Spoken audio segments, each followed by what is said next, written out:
A man enters the supermarket wearing only an adult diaper. Everyone laughed and mocked him, but one of the cashiers followed him and discovered something he never could have imagined. Lorenzo arrived at work that morning feeling ready for another typical day at the supermarket. It wasn't long before the first wave of customers began to arrive, each with their own needs and concerns. Lorenzo tried to maintain a positive attitude, despite the frustration that often accompanied him during his shift. He knew that this job was necessary to support his family, despite everything. But the calm was suddenly disturbed when his boss, Julian, approached him with steady steps and a look full of dissatisfaction. "Lorenzo, are you stupid? How do you make a mistake with the money? Didn't you notice that you closed the register yesterday with a shortage of 5 cents? This is unacceptable." The man's voice echoed throughout the supermarket, drawing curious looks from customers and other employees. The cashier felt deeply embarrassed under the weight of humiliation as he muttered an apology. "Sorry, sir, it won't happen again," he said in a voice that was barely a whisper. He hated this job, and he hated the way he was treated.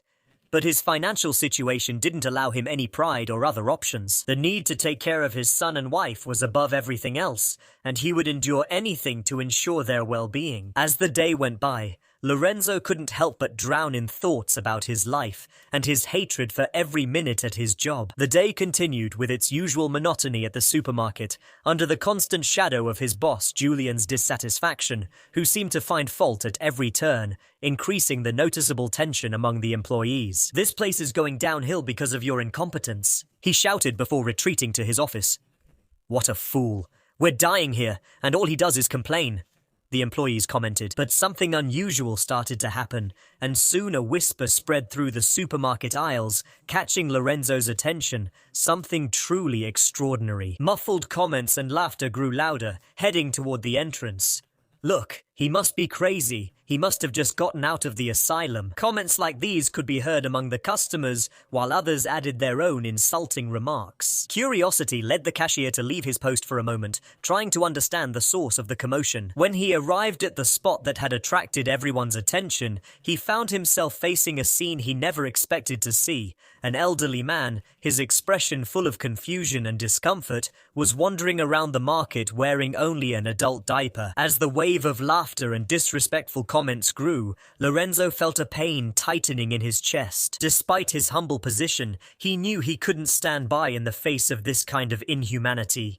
"Don't laugh. This isn't right," he intervened, his voice trying to rise above the chorus of mockery, but to his disappointment, his words seemed unheard after the incident that drew everyone's attention. The elderly man was completely unaware of the laughter and contemptuous looks. He continued shopping, quietly picking out a few things, like someone unconcerned about wearing only a diaper.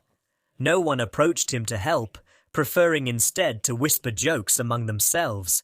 But when he went to the cashier, he found a long line, and no one seemed willing to help him. At that moment, Lorenzo intervened with an act of compassion and respect.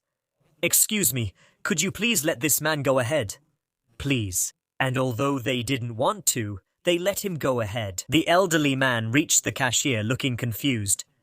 "Good morning, sir. Let me help you with your purchases." Contrary to what many might expect, the elderly man was completely aware, with no signs indicating that he was suffering from dementia or confusion. "Good morning, young man. Thank you very much." Lorenzo started scanning the products, but he couldn't help feeling curious, so he asked, "Are you okay, sir? I apologize for my colleague's behavior." "I'm fine, young man. I don't care," the man replied, his voice carrying a calmness that sharply contrasted with the chaos around him. He paid for his items and left, leaving the cashier alone. Not 5 minutes had passed before his boss, Julian, appeared, anger etched into every line of Julian's face. "They told me you made everyone in this line let an old man in a diaper go ahead of them," he asked, his voice loud enough to draw everyone's attention. The boss hadn't seen the old man himself.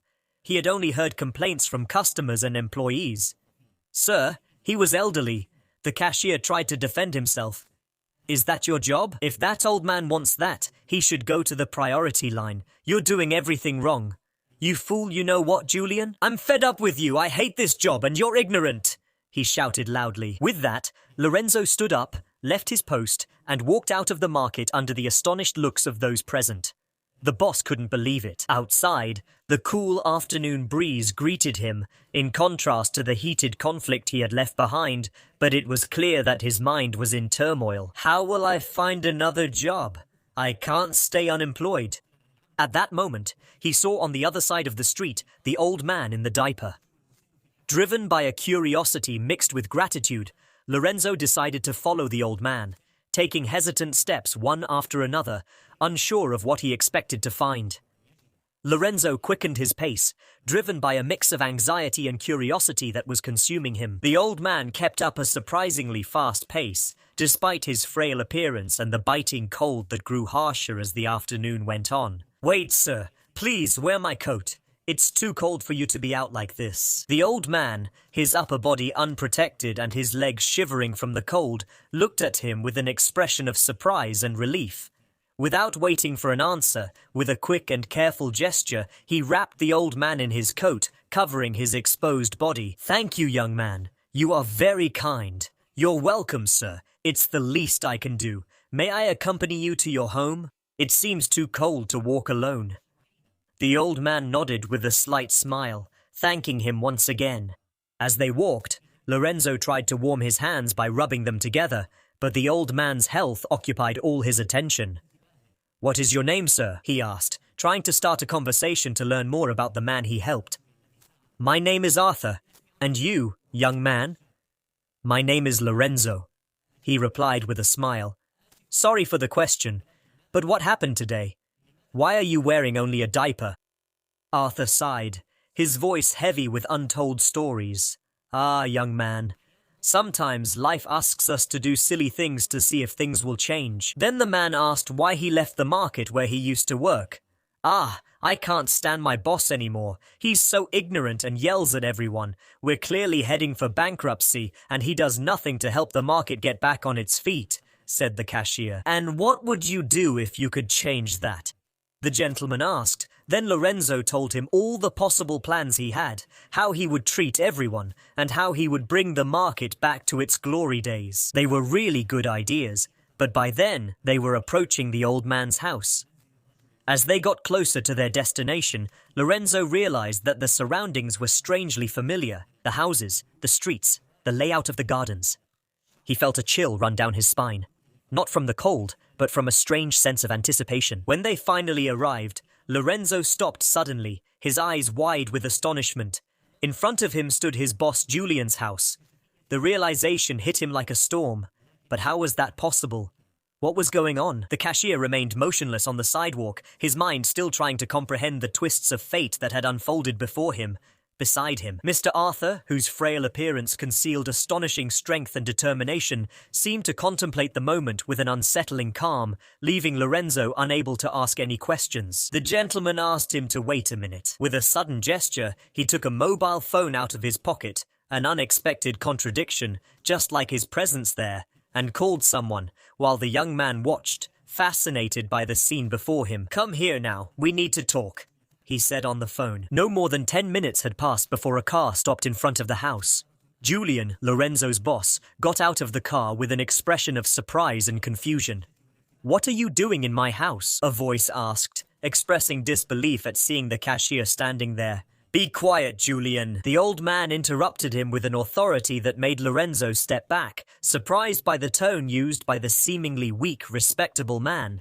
The old man revealed that he was Julian's father and the real owner of the supermarket. His voice, despite its calmness, carried the weight of unquestionable authority. "Do you know that I went to the supermarket wearing diapers, and no one did anything to help me except for this young man here? And what about the conversation we had yesterday about making the market a kinder and more welcoming place?" The son's response was defensive, almost childish.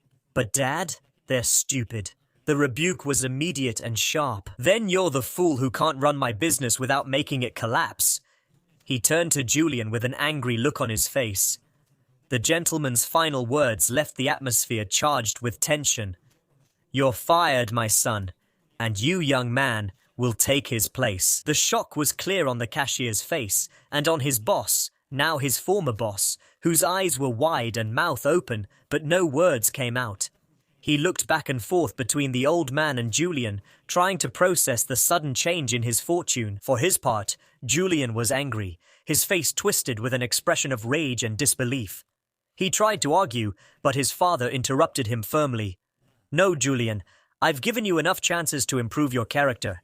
It's time for a change." Angry and hurt, the young man was forced to accept his father's decision. The next day, the atmosphere in the market was charged with anticipation of an important announcement. The employees and regular customers felt that something was about to change, but none of them expected the magnitude of what was to come. Lorenzo, accompanied by Mr. Arthur, entered the establishment with an air that showed a mix of determination and tension. The whispers stopped. When they stood in front of those present, the curious looks quickly turned into expressions of shock and disbelief. When the elderly man, whom everyone knew as the man with the diaper from the previous day, was formally introduced as Arthur, Julian's father, and the real owner of the supermarket, it was announced that from today, Lorenzo would be your new manager. The announcement that the cashier who had been underestimated and insulted would now be managing the establishment was met with a mix of astonishment and skepticism. The whispers and exchanged glances among the employees reflected the difficulty in accepting the new order, but Lorenzo was ready. He spoke enthusiastically about a more welcoming work environment and customer service that exceeds expectations. As weeks turned into months, the initial doubt was replaced by growing recognition of Lorenzo's leadership.